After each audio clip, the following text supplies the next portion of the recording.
One of the legendary classic thrash bands just dropped an album, and I gotta say, it's among their best work.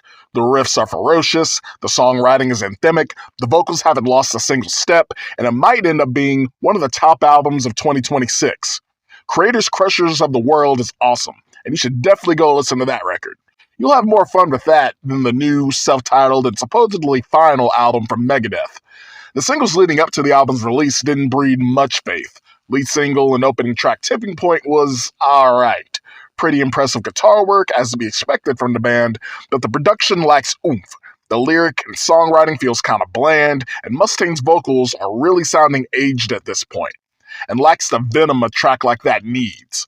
And then there's I Don't Care, which has been a polarizing track among fans, and I'm of two minds on it. On one hand, the lyrics are cringe coming from 64-year-old Dave Mustaine, talking about how many things he doesn't care about in between a cajillion guitar solos and a music video where he's going full, how do you do, fellow kids, hanging out with a bunch of teenagers in a skate park. But I realize this is by design.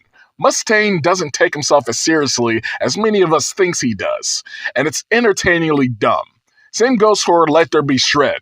Dumb fun, obnoxious amount of guitar solos, and a music video for that one, where Megadeth gets to show his legitimate martial arts skills. Now, if the whole album carried this energy, I'd say this would be a good way to go out. The band flexing their guitar chops with goofy, fun songs, and riding off into the sunset with a wink and a smile. But the whole rest of this album are mid-tempo head nodders rather than head bangers that have to rely more on Mustaine's songwriting and vocals than the strength of his guitar chops. And those songs all wind up more forgettable than the stronger start of the album. And then you have the much anticipated Ride the Lightning cover, which is underwhelming. The band can obviously play the riffs and the drumming's more technical than what Lars can muster, but it feels flat without that cacophonous 80s reverb heavy production, and Dave can't muster the vocal energy or wildness of the original, at least not these days.